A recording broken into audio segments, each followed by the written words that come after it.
Today's daf in Masechet Avodah Zarah is 32, Lamed Bet.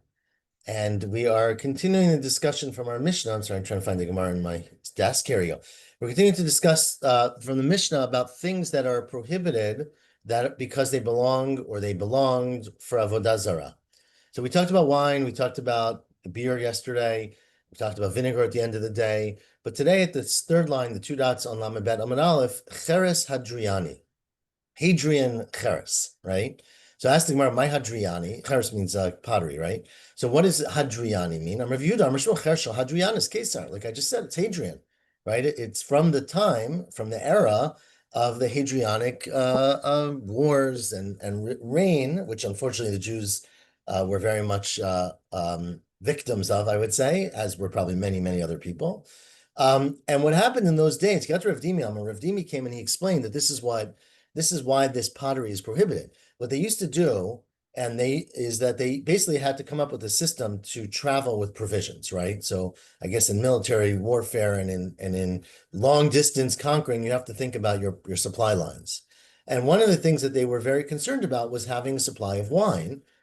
Remember, wine was one of the main drinks, and also I guess the soldiers really liked wine, right? So how do you transport wine in heavy things and long distances?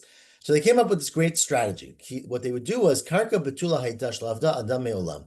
They would take soil, karka, that was never touched, never used for anything, full of nutrients, full of, whatever things that soil has when you don't process it and dig with it and grow in it, avda. So they would work this new land, unita'a, and they would plant their vines in it.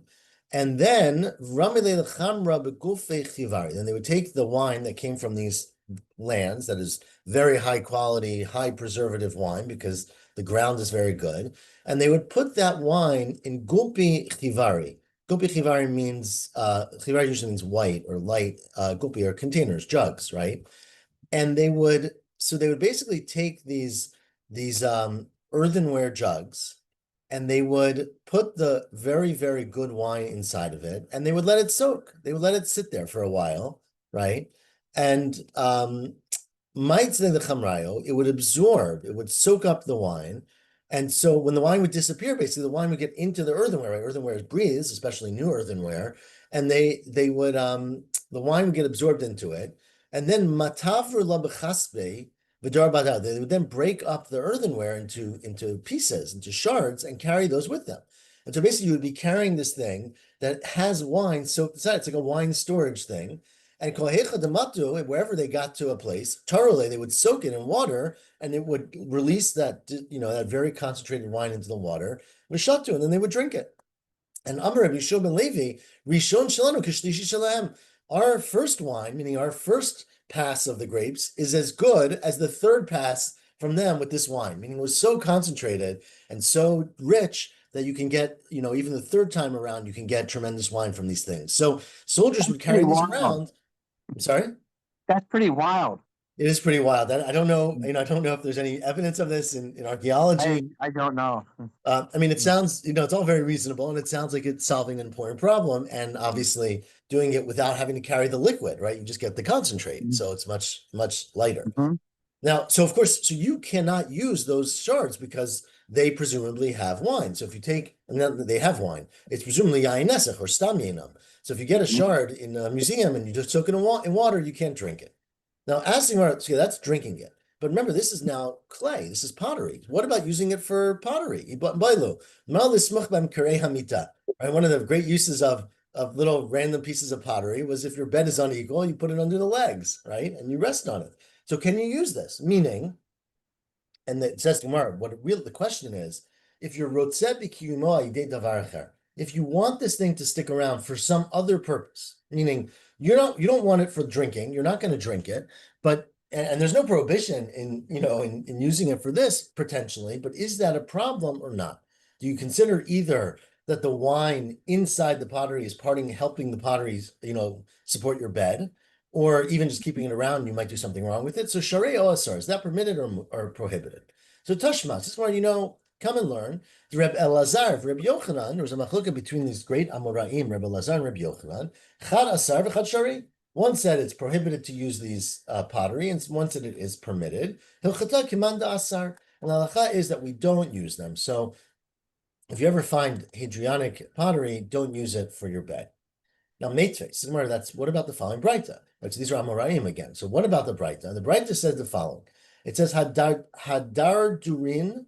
Dardurin are some kind of she says there's some kind of what's it called? Small basic containers, like little mini bottles of wine, right? Liginin, he says. And but they're made out of leather usually, right? Like you would imagine. And rukabot, which are just larger containers of leather, so little, the way they used to carry wine, shel goyim. If these things belonged once to a non-Jew, and then the non-Jew sold them to a yard sale, you picked up at a yard sale and you got someone's old used bottle, basically. So says the Braita, yain shel yisol kanus bahem. If a Jew uses that non-Jew's flask and puts his own wine into it, then asur b'shtiya, because the barrel might leak a little bit, and mutar b'hana, but you're allowed to get benefit from that wine because it's very far removed from yain nesach, but you can't drink it. That's the Braita. Hey, id Shimon ben Guda Rabbi Gamliel. Now, Shimon ben Guda said to Rabbi Gamliel's son about his father, Rabbi Gamliel, that I saw your father. I guess Rabbi Gamliel was not alive, so he couldn't testify. I saw your father, and I saw that your father drank from one of these things in Akko. They went to the yard sale, they picked up they had nothing to contain their wine in. They picked up something from a goy and they washed it out. I don't know, they put soap in it, and then they put their own wine in and they drank it. And lo hodulo, but the rabbis, the chachamim, did not agree with your father, Rabbi Gamliel. So that's the beginning of the Braita. Continues the Braita. Nodot shel goyim. Again, we always have a different gersot, goyim or akum. But if you have nodot, now nodot are where am I? Nodot are these again containers that you put wine in, and usually again nodot are leather, they're skin. And Rabbi Shimon Gamliel, Rabbi Yeshua ben Kapusai, asur lasot mehem shtichim lechamor. You cannot take this leather thing and use it to make a saddle, to make a blanket. Shatiach is a blanket for your donkey, right? Leather has a lot of uses. You can't make shoes out of it, let's say, right? So it says, but that seems to be exactly the question Rabbi Yochanan and Rabbi Lazar were arguing about. You want to use this leather container for shoes or for a mat for your donkey. You don't want to use it for the wine in it, but the Braita says it's asur. So, right? So how could Rabbi Yochanan or Rabbi Lazar, one of them say it's mutar? It says in 1 second. You read this Braita, I don't think you paid any attention. Because kankanim shagayim l'tasrul mizban, right? Kankanim, why are you saying that? What that makes it sound like is that you can never sell a kankan. But the beginning of the Braita talked about nodot, right? I'm sorry, kankanim, then you would never be allowed to sell a kankan, but people do it all the time. Maishna nodot, umaishna kankanim. Why is it that people sell nodot, right? Or why is it that people don't sell nodot, but sell kankanim? Meaning, if you say that any use of a thing that could contain a kankan, remember, is a earthenware container, a node is a leather kind of thing. So why is it the Braita said, if it's true that you can never use something that is secondary to Avodah Zarah in this way, then why can you even sell barrels? And apparently people sell barrels all the time, right? Why is it different than a node? So Maishna nodot, Maishna kankanim. Why would it be that the leather skin things are prohibited to resell, but a kankana barrel you can?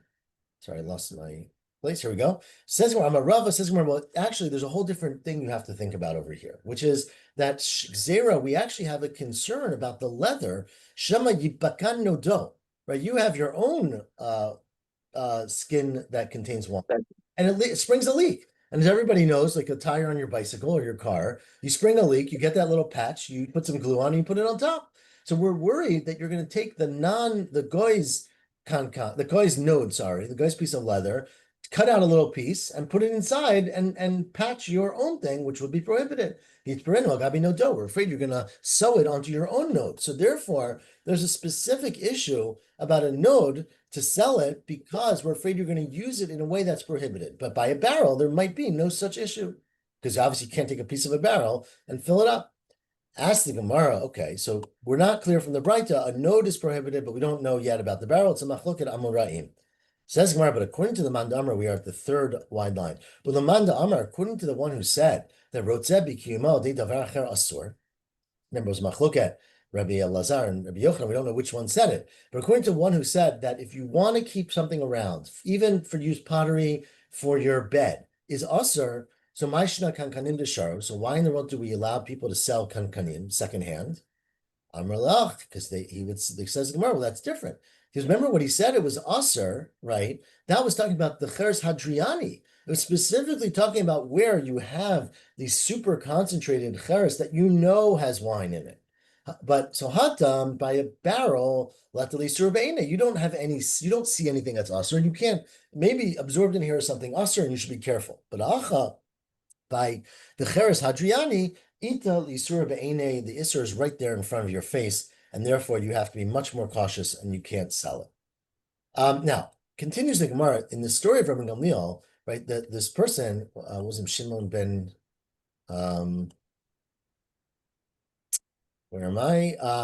Rabbi Shimon ben Guda said to the son of Rabbi Gamliel about his father Rabbi Gamliel that he drank from this, and the Chachamim were lo hodulo. They didn't agree. It says Gemara for a minute, but there's another brayta that says the following. It says, yayin haba berukbaot shel goyim.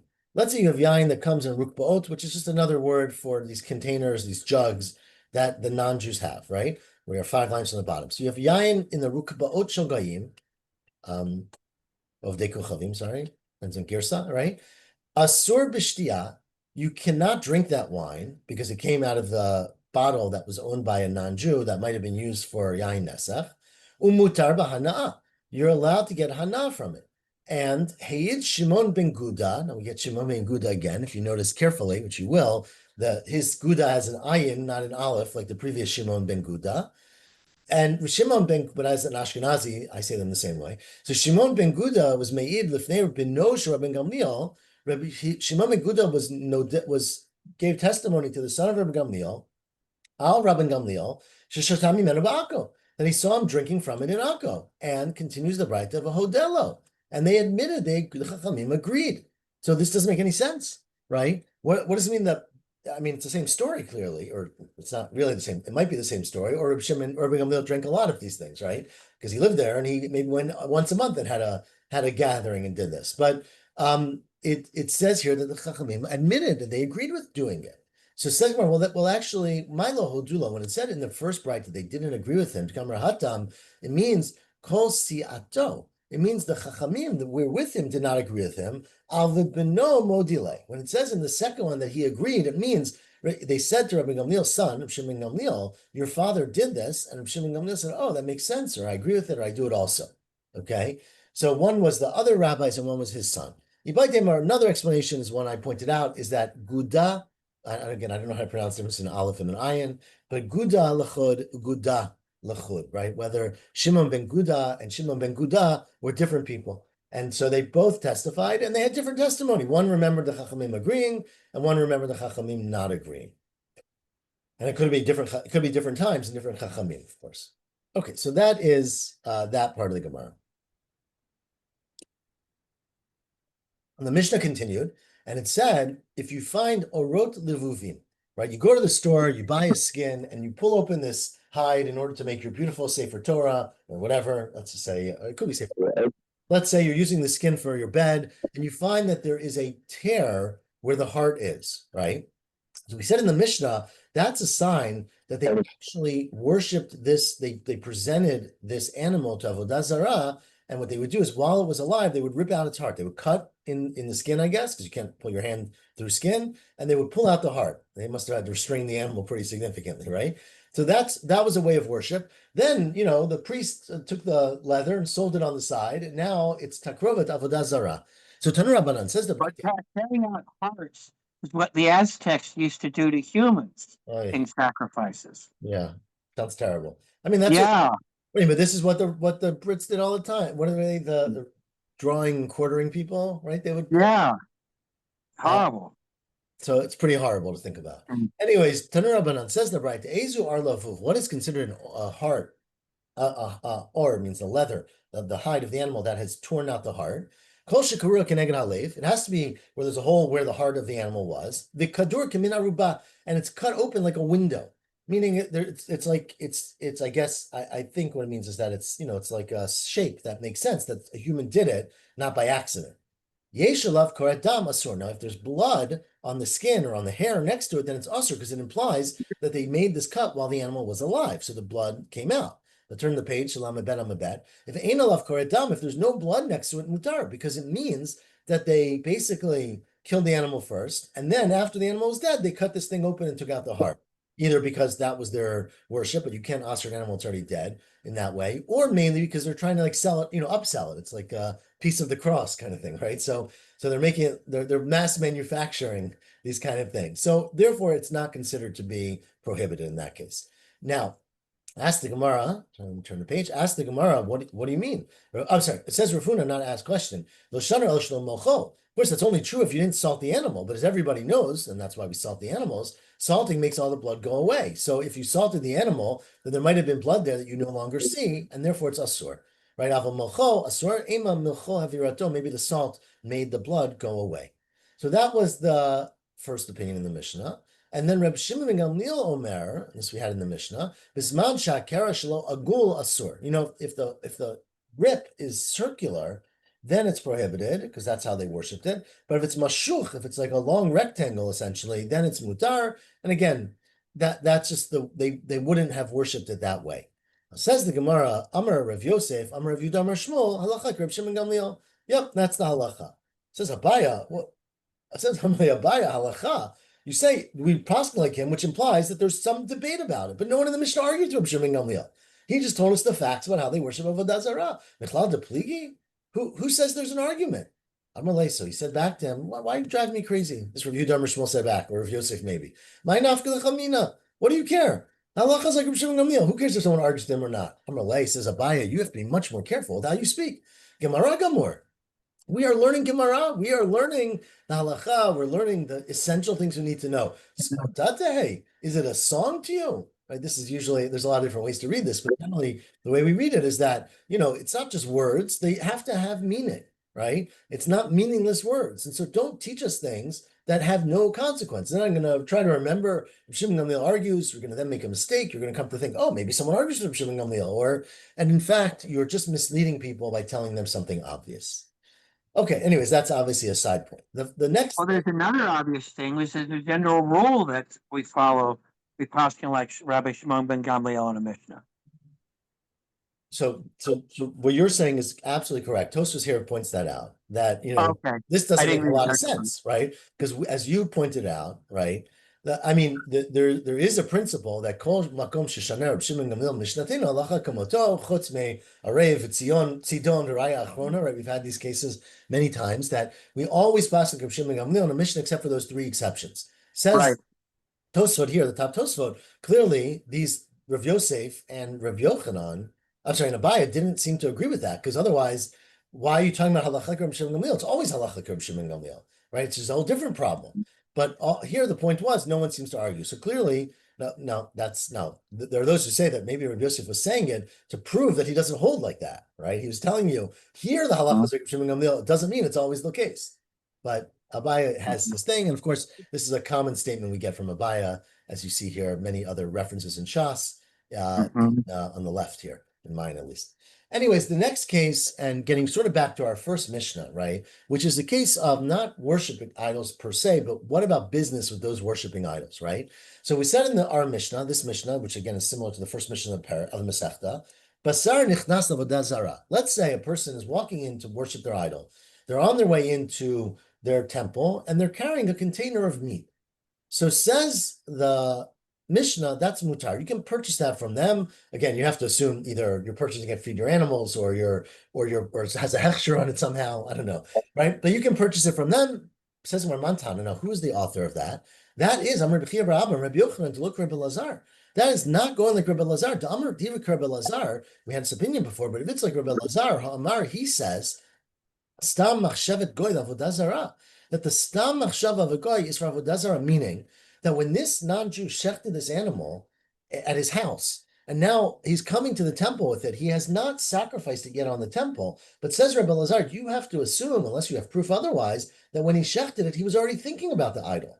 And so he's already used it to start the worship of the idol, in which case you're buying zivchei meitim, you're buying food. That's basically idol worship. So according to Rabbi Lazar, you're not allowed to do this, but according to the Chachamim, until he actually goes into the temple and uses it and puts it on the altar or whatever avodah they did, you're allowed to buy it from him. Hayotze asur, but on the way out, it's asur because you have to assume that he put this piece of meat down. Again, I don't know whatever the ceremony was. They worshipped with it. They sprinkled the water on it. They did this, whatever they did, and now it is worshipped for an idol. With neshu kizivchei meitim, it is basically the slaughter of the dead, meaning of avodah zarah is what we call zivchei meitim. My time, the reason is that's impossible that he went in and he didn't worship for avodah zarah. He brought his meat in and he worshipped it. Money. Now, who's that Tana? It's Rabbi Yehuda ben Beteri. The Tanya. What's the Braita? That says that food or object that's worshipped that's given to avodah zarah becomes asur. The Tanya, as the Braita says, Rabbi Yehuda ben Beteri Omer, Minayin the takrovet avodah zarah shemittameh ba'ohel. How do you know? We quoted this yesterday a little bit, right? How do you know that an object that was brought as a gift of avodah zarah, a takrovet avodah zarah, the object, is not only prohibited to use, but it's mitameh. If you put it in the same room as someone, that person becomes tameh, or that food becomes tameh. Shenemar, how do you know that? Because it says, we had just 2 weeks ago, well, this was not in the parsha, but this is what referring to the parsha. Vayitsamdu lebal pa'or, right? This is when in the Tehillim, when it gives the sort of summary of the whole midbar. So it describes the story of what's his name of the Jews and Pinchas and Zimri, etc., that they bowed down to Yitzamdu, means they attached themselves to Baal Pa'ar. Vayochlu zivchei meitim. They ate the zvachim of the dead. So you see that we consider zvachim brought to avodah zarah to Baal Pa'ar as something like a dead person. Ma meit mitameh ba'oel. Just like a dead person is mitameh in an ohel, af tikrovet avodah zarah mitameh ba'oel. So too, tikrovet avodah zarah is mitameh ba'oel. So that is the source. It says B'tera that something worshipped for avodah zarah becomes tameh. The final case, I think, for today in this short daf is a hochin tarput. Okay. Now I don't know what you learned in the Mishnah a couple of days ago. There's a lot of different interpretations of tarput. One is well, it's all bad, obviously, but the question is what the word comes from. The Tosas here quotes a couple. If you look, he appears to Rabbi Shemaya, that it's called Tarput is Makom Tinofet, going Beta Torpa. Usually Beta Torpa to refer to a woman's genital area. So a place of filth, a place of prohibition, filth, a place of sin. And he says in the Yerushalmi, Pirush Lashon Trafim, it's a place, Trafim, of course, are the idols that, what's his name had? Lavan had, right? So, but basically, you're going to a place where there's a festival for Avodah Zarah. So here, very interestingly, says the Mishnah, you can't do business with the people going there, of course, because, like our Mishnah, our first Mishnah in the Masechet, right? Which was that 3 days before the idol, the holiday, you can't do business because there'll be modet, Avodah Zarah. So here, a person's on their way to the idol festival. If you do a good business deal with them, or you buy something from them, we're afraid they're going to use that money to further their Avodah Zarah. Says Shmuel, sorry, you talking, Charlie? No? No. Okay. Says Shmuel, where are we? 3 lines in the bottom with the 2 dots. Says Shmuel, sorry. If a non-Jew, this is very interesting, a non-Jew is going to the festival for idolatry, on their way, asur. You can't do business with them. You can't buy from them. Because whatever you do with them, they're going to then, either use it to buy things and worship the god or thank the god. So you can't do business with them. But on their way back, right? Sorry, because they're going to go and worship and praise the Avodah Zarah for this successful business deal. B'chazara, on their way back, mutar, because my havi. They left, they did their Avodah Zarah, and they're on their way home. So you can do business with them. It's not furthering their worship of Avodah Zarah. However, the reason we're saying this is because of Yisrael, and this gets to a crazy historical thing, right? The Jews were going to these festivals of Roman idolatry as well, right? If you have a Jew who's holech the tarput, a Jew who's going to the festival of Venus or whatever it might be, then b'halicha mutar, on the way there you can do business because we assume Dilma Hadarbe v'lo azel, right? The fact is that even though a Jew is going there, we don't worry that they're going to worship. They're going to check it out to see what's happening. They're going to have regret. We have confidence maybe inappropriate confidence that they're gonna back out of this, right? That they're not gonna worship. But but if they're coming back and they've actually participated and they're part of that, then asur, then you can no longer do business with the Jew because kivan, and this is of course what the top of Lam Gimel and Aleph, kivan avikba, because once they get attached to it, once they get a taste of it, mahadar hadar azul, they're going to keep going back and going back. And so we have very little faith in Jews who go and worship Avodah Zarah. Meaning we have a ton of faith in the beginning that they're going to back out of it. But once they've shown that they're going to do it, we're afraid that they're really committed. It's like, some of the most committed Christians or Buddhists or whatever were Jews who went and did that. So therefore, we have to worry that they are going to praise the Avodah Zarah by doing business with you.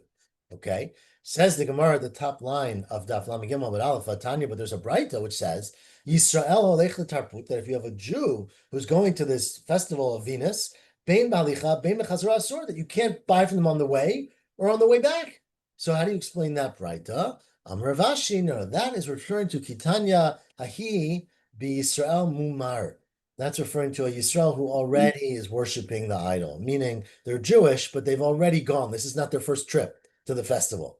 And there, Vadai Azon, they've gone once, they're going to go again. So there, if you have, even though he's Jewish, right, if it's a Jew who's going for the first time, you can hope and pray and assume that they're going to back out and they're not going to worship it. But if it's experienced, Yisrael, my Gemara here is a mushumad instead of mumar, which, are words that, of course, were censored. I don't know what the real text would be.